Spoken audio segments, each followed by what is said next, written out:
Hello everyone, this is Pooja and welcome to HP Studies. I hope you all are doing great. So जैसा कि आप सब जानते हैं कि हमने YouTube पे अपनी एक सीरीज स्टार्ट की है जिसमें हम चाइल्ड डेवलपमेंट एंड पैडागोजी के प्रीवियस ईयर क्वेश्चंस को डिस्कस कर रहे हैं.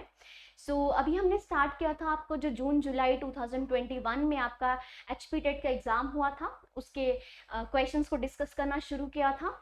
और इससे पहले वाली वीडियो में मैंने आपका जो आपका HP टेट आर्ट्स का पेपर था वो डिस्कस कर लिया है. आज की वीडियो में मैं आपके लिए लेके आई हूँ नॉन मेडिकल का पेपर, यानी जो आपका HP टेट नॉन मेडिकल का पेपर रहा था 2021 जून में, वो लेके आई हूँ मैं. और उसका साइकोलॉजी सेक्शन को आज हम डिस्कस करेंगे, क्या उसकी ऑफिशियल आंसर की के हिसाब से आंसर्स रहते हैं, किस तरह के क्वेश्चंस आपके पूछे गए थे, तो आज मैं डिस्कस करूंगी. क्वेश्चन स्टार्ट करने से पहले मैं आपको एक बार बताना चाहती हूँ कि जो भी स्टूडेंट्स आपके HPTGT कमीशन एग्जाम की प्रिपरेशन कर रहे हैं और उनका जो सब्जेक्ट है वो है आपका नॉन मेडिकल, तो आपका सेकेंड ऑनलाइन बैच स्टार्ट हो रहा है जो आपका 28 सितंबर से स्टार्ट होगा. जो भी स्टूडेंट्स ये बैच लेना चाहते हैं वो निम्बस करियर ऐप डाउनलोड कर सकते हैं या स्क्रीन पे दिए गए नंबर पे आप कांटेक्ट कर सकते हैं, मैसेज कर सकते हैं, कॉल कर सकते हैं और अपनी क्वायरीज पूछ सकते हैं. क्वेश्चंस पे आते हैं. तो जैसे मैंने आपको बताया कि आज हम नॉन मेडिकल का पेपर डिस्कस करेंगे, यानी उसके CDP सेक्शन को आज हम डिस्कस करेंगे. फर्स्ट क्वेश्चन है वो है, according to Eysenck extrovert seeks to dash their arousal while introvert seeks to dash their arousal. तो ये आपके क्वेश्चन है और आपके ऑप्शंस है वो है डिक्रीज या इंक्रीज, हाइड एंड रिवील, या आपका डिक्रीज एंड इंक्रीज, या आपका रिवील एंड हाइड. तो ये आपके ऑप्शंस हैं और जो आपका राइट आंसर है वो है आपका ऑप्शन सी, यानी इंक्रीज एंड डिक्रीज. यानी आइजिंग के अनुसार क्या, extrovert seeks to increase their arousal while introvert seeks to decrease their arousal. ठीक है, तो ये आपका ऑप्शन क्वेश्चन नंबर 1 का ऑप्शन नंबर सी जो है वो क्या हो जाएगा, आपका राइट हो जाएगा. ठीक है, सेकेंड क्वेश्चन है, Alport believed that traits could be organized into 3 levels. तो Alport के अनुसार जो आपकी ट्रेड्स हैं उनको क्या कर सकते हैं, हम 3 स्तरों पे क्या कर सकते हैं, व्यवस्थित कर सकते हैं, उनको व्यवस्थित किया जा सकता है. तो कौन सी 3 स्टेजेस पे कर सकते हैं? ऑप्शन है, फर्स्ट है प्राइमरी, सेकेंडरी और टर्शरी. सेकेंड है cognitive, emotional and physiological. Third है एड, ईगो और सुपर ईगो. या फोर्थ है आपकी कार्डिनल, सेंट्रल और सेकेंडरी. तो ये आपके ऑप्शन है और आपको बताना है कि अल्पोर्ट के अनुसार उनका मानना है कि लक्षणों को हम 3 स्तरों में व्यवस्थित कर सकते हैं. तो कौन से स्तर में व्यवस्थित कर सकते हैं, आपके ऑप्शन दिए गए हैं और जो आपका राइट आंसर होगा वो हो जाएगा ऑप्शन नंबर डी, जो है वो आपका राइट आंसर हो जाएगा. यानी कार्डिनल, सेंट्रल एंड सेकेंडरी, हम 3 लेवल्स पे इनको ऑर्गेनाइज कर सकते हैं. ठीक है, किसको, ट्रेड्स को. थर्ड क्वेश्चन है, Freud founded the dash approach to understanding human behaviour. Freud ने क्या किया, मानव व्यवहार को समझने के लिए डैश दृष्टिकोण की स्थापना की है. तो कौन सा दृष्टिकोण की स्थापना की है, पैलेटिव, साइकोडायनेमिक, पैट्रोनिमिक, या आपको साइकोडेटिक. ये आपके ऑप्शन है, कौन से अप्रोच का उन्होंने क्या किया है, फाउंड किया है, वो किया है आपकी साइकोडायनेमिक. यानी Freud found the psychodynamic approach to understand human behaviour. ठीक है, ऑप्शन नंबर 3 का राइट आंसर हो जाएगा आपका option number B. Fourth question है आपका, the influence of parents on the personality of their children. तो पेरेंट्स का उनके बच्चों की पर्सनालिटी पे क्या प्रभाव रहता है, क्या इन्फ्लुएंस रहता है. तो नॉन एग्जिस्टेंट, कोई प्रभाव नहीं रहता. वीकेस्ट इन अर्ली चाइल्डहुड, यानी अस्तित्व से पहले जो वो कमजोर रहते हैं. स्ट्रॉन्गेस्ट इन अर्ली चाइल्डहुड, यानी प्रारंभिक बचपन में सबसे ज्यादा उनका प्रभाव रहता है. Consistent across the life space, यानी जीवन के क्षेत्र में सुसंगत. ठीक है, तो आपका राइट आंसर हो जाएगा वो हो जाएगा आपका ऑप्शन नंबर सी. यानी जो आपका स्ट्रॉन्गेस्ट इन अर्ली चाइल्डहुड, यानी बचपन का जो समय होता है, प्रारंभिक बचपन जो होता है, अर्ली चाइल्डहुड जिसको कहा जाता है, उस समय पेरेंट्स का उनके बच्चों की पर्सनैलिटी पे सबसे ज्यादा इंफ्लुएंस रहता है. फिफ्थ है क्वेश्चन आपका, monozygotic is to dash twins as dizygotic is to dash twins. तो male and female, female and male, fraternal identical, या आइडेंटिटिकल फिटर्नल. तो ये आपके ऑप्शंस हैं और राइट आंसर है जो है वो हो जाएगा आपका ऑप्शन नंबर डी, यानी समान और भाईचारा. जो क्या है, यानी monozygotic is to identical twins as dizygotic is to fraternal twins. ठीक है, ये आपका राइट आंसर हो जाएगा, यानी ऑप्शन नंबर डी जो है वो क्या हो जाएगा, आपका राइट आंसर हो जाएगा। 6th क्वेश्चन है, protective test claim to irregular information about, यानी आपका सुरक्षात्मक परीक्षण निम्नलिखित के बारे में जानकारी प्राप्त करने को क्या कहता है, दावा करते हैं। तो क्या है आपका, career aptitude, intellectual attainment, unconscious process, या आपका पेरेंटिंग स्टाइल। तो ये आपका जो राइट आंसर हो जाएगा वो होगा आपका ऑप्शन नंबर डी, यानी पेरेंटिंग स्टाइल। ठीक है, सॉरी, इसका आपका राइट आंसर हो जाएगा आपका ऑप्शन नंबर सी, यानी अनकॉन्शियस प्रोसेस, यानी अचेतन प्रक्रिया जो है वो आपकी क्या हो जाएगी, राइट आंसर हो जाएगा। ठीक है,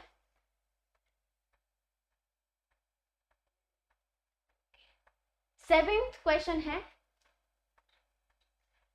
which of the following is not a defence mechanism, कौन सा डिफेंस मैकेनिज्म नहीं है, यानी रक्षा तंत्र नहीं है। प्रोजेक्शन, रिग्रेशन, इंग्रीशिएशन, या आपकी सब्लिमेशन। तो ये आपके ऑप्शंस हैं, और जो आपका डिफेंस मैकेनिज्म नहीं है वो है आपका इंग्रीशिएशन, यानी आपका कृतघ्नता जो है वो आपका रक्षा तंत्र नहीं है। बाकी ये सब यानी प्रोजेक्शन भी आपका डिफेंस मैकेनिज्म है, आपका रिग्रेशन भी आपका डिफेंस मैकेनिज्म है, और सब्लिमेशन भी आपका डिफेंस मैकेनिज्म है। तो कौन सा नहीं है, इंग्रीशिएशन जो है वो आपका डिफेंस मैकेनिज्म नहीं है। ठीक है, तो ऑप्शन नंबर सी जो है वो आपका राइट आंसर हो जाएगा। Dash are the basic biological units that transmit characteristics from generation to the next, यानी dash बुनियादी जैविक जो इकाइयां हैं जो पीढ़ी से अगली पीढ़ी तक विशेषताओं को संरचित करती हैं। तो कौन करती है, जीन्स करते हैं, न्यूरॉन सेल करते हैं, ग्लिया सेल करती हैं, या आपकी इंस्टिंक्ट्स करती हैं। तो आपका जो राइट आंसर है वो हो जाएगा आपका जीन्स। ठीक है, जीन्स आपके राइट आंसर, यानी genes are the basic biological units that transmit characteristics from the generation to the next. 9th question पे आते हैं, the first attempt to measure intellectual abilities were made by, तो जो आपकी first intellectual abilities हैं वो आपकी किसने, आप कह सकते हैं क्वेश्चन, ओके, किसके द्वारा प्रयास किया गया है, तो वो है आपका गैल्टन, यानी जो आपका ऑप्शन नंबर ए है वो आपका सही हो जाएगा। फ्रांसिस गैल्टन ने सबसे बार किसको मेजर किया है, आपकी इंटेलेक्चुअल एबिलिटीज को। ठीक है, तो ऑप्शन नंबर ए जो है वो आपका सही आंसर हो जाएगा। 10th क्वेश्चन है आपका, द फ्रस्ट्रेशन अग्रेशन हाइपोथेसिस, यानी निराशा आक्रामक जो परिकल्पना है वो क्या है, was developed by social learning theorists, assume that frustration produce aggression, assume that aggression is basic instinct, या आपका claims that frustration and aggression are both instinctive। तो ये आपके ऑप्शंस हैं। तो क्या है फ्रस्ट्रेशन अग्रेशन हाइपोथेसिस, तो राइट आंसर है वो आएगा ऑप्शन नंबर बी, यानी जो frustration aggression hypothesis assumes that frustration produced aggression। तो इसके साथ कि जो निराशा आक्रामकता परिकल्पना है वो मानता है कि जो निराशा है वो क्या करता है, आक्रामकता पैदा करती है।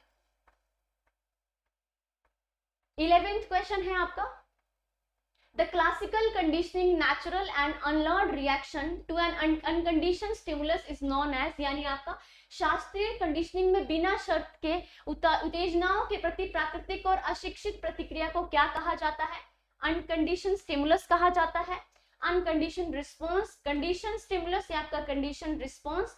तो जो आपका राइट आंसर हो जाएगा वो होगा आपका ऑप्शन नंबर बी, यानी आपका कंडीशन स्टिमुलस, यानी बिना शर्त प्रतिक्रिया जो है वो क्या हो जाएगा, आपका राइट आंसर हो जाएगा। 12th क्वेश्चन पे आते हैं, एडवर्ड ली थॉर्नडाइक गिफ्ट। तो एडवर्ड ली थॉर्नडाइक ने क्या दिया है, law of learning, law of teaching, law of observing, या लॉ ऑफ एक्सरसाइज। तो ये आपकी कुछ थ्योरीज हैं, आपको बताना है कि थॉर्नडाइक ने कौन सी दी है इसके बारे में।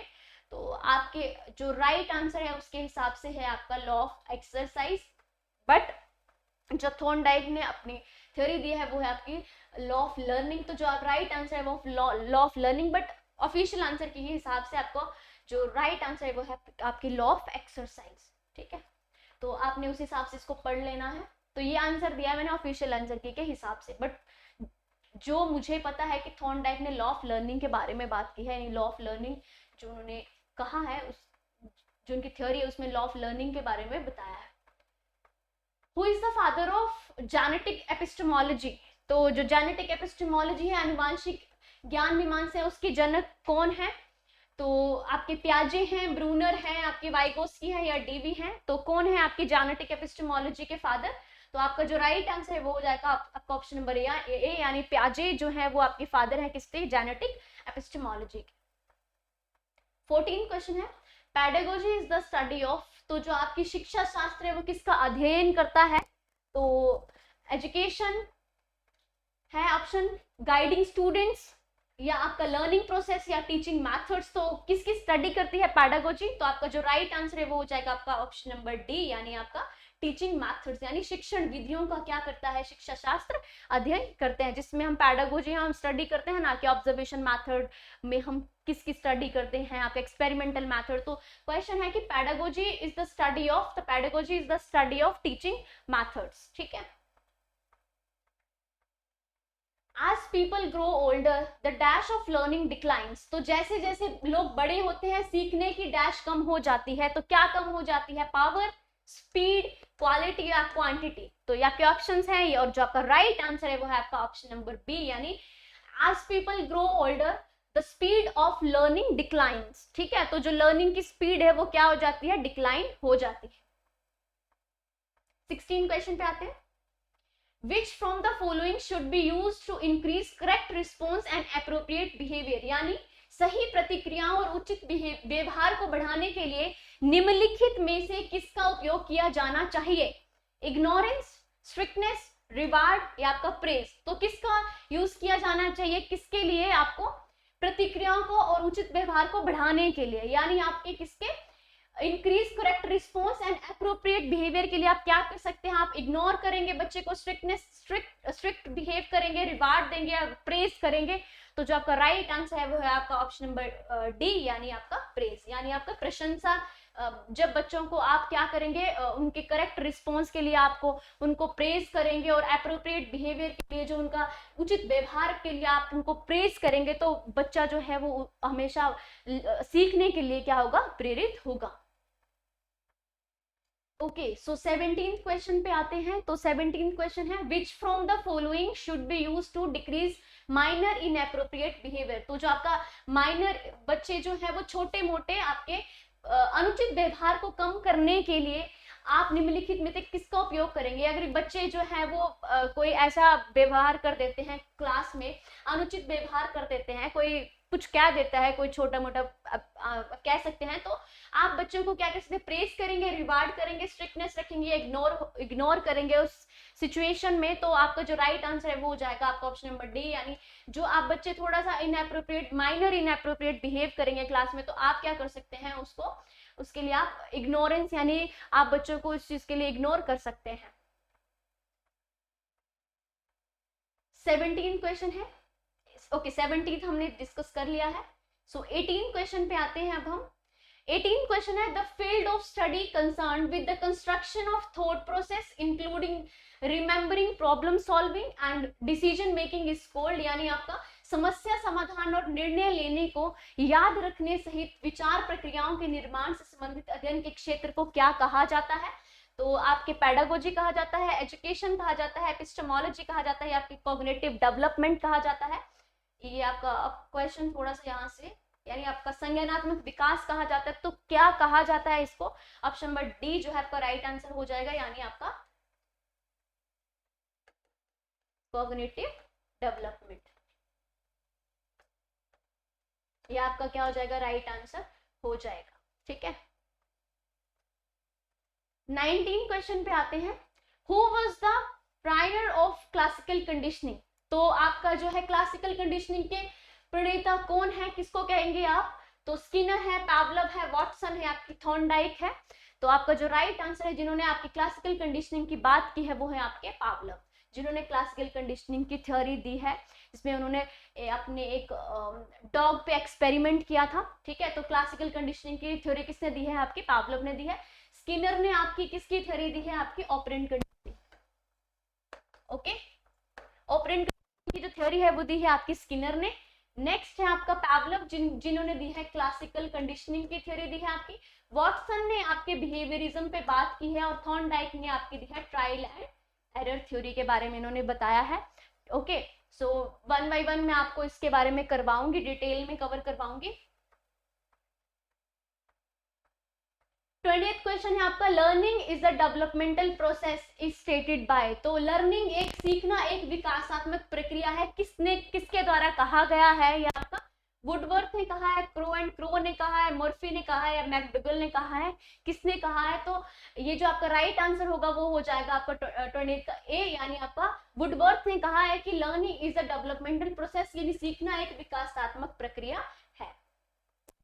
21st क्वेश्चन पे आते हैं, famous experiment by Thorndike was done on. तो जो थॉर्नडाइक का एक फेमस एक्सपेरिमेंट है वो उन्होंने किस पर प्रयोग किया था? आपके कैट्स पे किया था, डॉग्स पर किया था, पिजन पे किया था, या चिंपैंजी पे किया था? तो जो आपका थॉर्नडाइक ने जो आपका एक्सपेरिमेंट किया था वो किया था आपका कैट्स पे, ठीक है, जिसमें उन्होंने एक पजल बॉक्स बनाया था, उसमें उन्होंने कैट्स पे क्या किया था? एक्सपेरिमेंट किया था। Trial and error principle of learning was developed by. तो जो ट्रायल एंड त्रुटि और का जो एक आपका परीक्षण है वो किसके द्वारा विकसित किया गया है? पावलोव के द्वारा किया गया है, टॉलमैन के द्वारा किया गया है, हल के द्वारा किया गया है, आपका थॉर्नडाइक के द्वारा किया गया है। तो ट्रायल एंड एरर थ्योरी जो है वो बहुत ही ज्यादा इंपॉर्टेंट है अपने आप में। तो इसका जो डेवलप किया है वो किया आपके थॉर्नडाइक ने, यानी आपका ऑप्शन नंबर डी जो है वो आपका हो जाएगा, सही हो जाएगा। 23rd पे आते हैं, the author of motivation and personality book is. तो जो मोटिवेशन और पर्सनालिटी की जो बुक है उसके लेखक कौन है? तो आपके इसके लेखक है आपके थॉर्नडाइक हैं, ब्रूनर है, मैस्लो है, आपके पावलोव है। तो किसने मोटिवेशन एंड पर्सनालिटी पे बुक लिखी है? तो आपका जो राइट आंसर है वो हो जाएगा आपका ऑप्शन नंबर डी, यानी मैस्लो ने इस बुक के बारे में लिखा है। किसके बारे में? Motivation and personality. Which of the following is measured by continuous comprehensive evaluation? यानी निम्नलिखित में से किसे सतत व्यापक मूल्यांकन द्वारा मापा जाता है? किसको हम माप सकते हैं? होलिस्टिक डेवलपमेंट को माप सकते हैं, development on creativity, development on experience, development on divergent thinking. तो जो आपका CCE आप जिसको कहते हैं कॉन्टिन्यूअस कॉम्प्रिहेंसिव इवैल्यूएशन, बहुत ज्यादा इंपॉर्टेंट टॉपिक है ये, हर बार इससे एक क्वेश्चन बनता ही है। तो आप किसको मेजर करेंगे CCE के द्वारा? तो हम करेंगे होलिस्टिक डेवलपमेंट। होलिस्टिक डेवलपमेंट जब आप NEP के बारे में पढ़ते हैं, नेशनल एजुकेशन पॉलिसी जो आपकी 2020 है उसके बारे में पढ़ते हैं, तो होलिस्टिक डेवलपमेंट की बहुत ज्यादा बात की गई है इसमें, जिसमें बच्चों के होलिस्टिक डेवलपमेंट के बारे में बात, जिसमें स्कूल में बच्चों के होलिस्टिक डेवलपमेंट पर जोर दिया जाएगा, जिसमें बच्चे की फिजिकल डेवलपमेंट होगी, मेंटल डेवलपमेंट होगी, सोशल डेवलपमेंट होगी, इमोशनल डेवलपमेंट होगी, इस तरह की सभी डेवलपमेंट पर क्या किया जाएगा? जोर दिया जाएगा। तो हम किसके द्वारा इसको मेजर करते हैं? हम होलिस्टिक डेवलपमेंट तो करते हैं हम कॉन्टिन्यूअस कॉम्प्रिहेंसिव एंड इवैल्यूएशन के द्वारा। 25th क्वेश्चन है, which one not an element on intellectual development. कौन सा बौद्धिक विकास का तत्व नहीं है? इंटेलेक्चुअल डेवलपमेंट का क्या है? एलिमेंट नहीं है। तो क्रिएटिविटी, टॉलरेंस, थिंकिंग या आपकी इमेजिनेशन। तो जो आपका राइट आंसर है वो है आपका टॉलरेंस, यानी आपका क्या है? सहनशीलता जो है वो क्या है? आपका इंटेलेक्चुअल डेवलपमेंट का क्या है? एक एलिमेंट नहीं है। बाकी आपका क्रिएटिविटी आपका एलिमेंट है, थिंकिंग एलिमेंट है, इमेजिनेशन एलिमेंट है, ठीक है। तो क्या एलिमेंट नहीं है? वो है आपका टॉलरेंस, यानी बी जो है आपका राइट आंसर हो जाएगा। At the pre-primary stage, reading aloud while writing is given importance. This is based on dash theory of learning. यानी पूर्व प्राथमिक स्तर पर लिखते समय जोर से पढ़ने को महत्व दिया जाता है। यह डैश पर आधारित है। कौन से सिद्धांत पर यह आधारित है? ऑप्शन है trial and error, conditioning, insight या आपके इमिटेशन। तो कौन से सिद्धांत पर यह आधारित है? तो आपका जो राइट आंसर है वो आपका ऑप्शन नंबर बी, यानी आपकी कंडीशनिंग पर ये आधारित है। 27th क्वेश्चन है, both the chronological age and the mental age of people of a 7 year, he may be classified rate of which category। यानी एक विद्यार्थी है, उसकी कालानुक्रमिक आयु और मानसिक आयु दोनों 7 वर्ष है, ठीक है। तो उसे किस श्रेणी में वर्गीकृत किया जाएगा? तो आपका जो इसका राइट आंसर है वो होगा आपका नॉर्मल इंटेलिजेंस, यानी जो आपकी सामान्य बुद्धि है उसमें इस बालक को रखा जाएगा। 28th क्वेश्चन है आपका, individual learn from his own mistakes this statement is based on which learning theory. तो जो आपकी स्वयं के द्वारा सीखना है, ठीक है, ये थ्योरी आपकी बहुत इंपॉर्टेंट है। कौन सी थ्योरी में इसको प्रकाशित किया है? व्यक्ति अपनी गलतियों से सीखता है। तो ये कौन सी थ्योरी में आपको कहा गया है? ये स्टेटमेंट है इंस्ट्रूमेंटल कंडीशनिंग में कहा गया है, इनसाइट में कहा गया, ट्रायल एंड एरर में कहा गया है, आपकी क्लासिकल कंडीशनिंग में कहा गया है। तो ये जो आप कह सकते हैं जो स्टेटमेंट ये बहुत इंपॉर्टेंट है, डायरेक्ट स्टेटमेंट आती है, बहुत बार रिपीट होती है, यानी 90% 99% चांसेस होते हैं कि आपकी स्टेटमेंट्स रिपीट नहीं होती है। बट जो ये वाली स्टेटमेंट है कि 2-3 बार मैं डिस्कस कर चुकी हूँ उनके, तो ये बहुत ज्यादा इंपॉर्टेंट है, आप इसे नोट डाउन कर लीजिए। यानी individual learns from his own mistakes, यानी व्यक्ति जो है वो खुद की गलतियों से सीखता है। तो ये जो आपकी स्टेटमेंट है वो थ्योरी दी है आपकी ट्रायल एंड एरर थ्योरी। जो ट्रायल और एरर थ्योरी उसमें बात किया त्रुटि और सिद्धांत की, व्यक्ति पहले एरर करता है, पहले ट्रायल होता है, फिर वो एरर करता है, फिर उसके बाद वो क्या करता है, उसको सीखता है। तो इसी हिसाब से ट्रायल एंड एरर थ्योरी में इस बारे में बात की गई है। स्टेटमेंट जो है वो इस तरह से ली गई है, ठीक है। ओके, 29 क्वेश्चन पे आते हैं। Dash complex is to girls as the dash complex is to boy, यानी लड़कियों के लिए डैश कॉम्प्लेक्स उतना ही जटिल है जितना कि लड़कियों के लिए डैश कॉम्प्लेक्स। यानी इलेक्ट्रा एडिपिक्स, यानी आपका एडिपिक्स फेलिका, ओरल फेलिका, आपकी फेलिका ओरल। तो आपका जो राइट आंसर हो जाएगा वो हो जाएगा आपका इलेक्ट्रा ऑडिपस, यानी आपका Electra complex is to girls as the Oedipus आपका कॉम्प्लेक्स इज फॉर बॉयज। तो आपका ऑप्शन नंबर ए जो है वो आपका क्या हो जाएगा, सही हो जाएगा। 30th क्वेश्चन है, यानी आपका जो लास्ट क्वेश्चन है आपका humanistic psychologist embarrass the idea of. जो ह्यूमनिस्टिक साइकोलॉजिस्ट जो हैं आपके, उन्होंने किस पर अपना आइडिया दिया है? तो वो दिया है उन्होंने अपना रिप्रेशन पर दिया है, फ्री विल पर दिया है, आपका अनकॉन्शियस ड्राइव्स पर दिया है, या द इड पर दिया है। तो किस पर दिया है, किसने? ह्यूमनिस्टिक जो साइकोलॉजिस्ट है, तो उन्होंने कहा है किसके बारे में? फ्री विल के बारे में। यानी जो मानववादी मनोवैज्ञानिक है उन्होंने किस पर? स्वतंत्र इच्छा पर क्या किया, अपना विचार अपनाया है, ठीक है। तो ये थे आपके आज के क्वेश्चंस। सो ये आज हमने नॉन मेडिकल का पेपर डिस्कस कर लिया है, इसके बाद हम मेडिकल का पेपर डिस्कस करेंगे अगली वीडियो में। सो आपने इसको नोट डाउन करना है, इसके आंसर्स को आपने नोट डाउन करना है, और आपने समझना है उनके बारे में कि क्या इसके जो बाकी ऑप्शंस हैं उससे क्या क्वेश्चंस आगे बन सकते हैं, तो आपने उसके बारे में समझना है। मिलते हैं आपको अगली वीडियो में, तब तक के लिए धन्यवाद।